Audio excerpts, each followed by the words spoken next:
ఇంతకన్నా సులువైనటువంటి ఉపదేశం మనకి ఎక్కడా దొరకదు.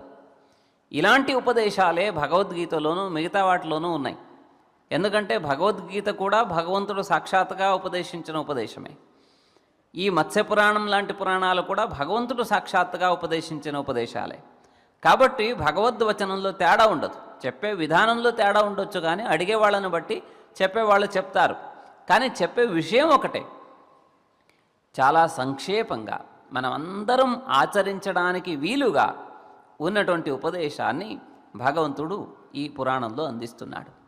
అష్టౌ ఆత్మగుణాః, మనం సాధించవలసినటువంటిది 8 గుణాలు.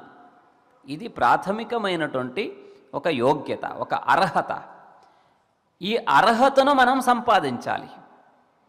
ఏమిటి ఈ ఆత్మగుణాలు? ఎవరు సంపాదించాలి అంటే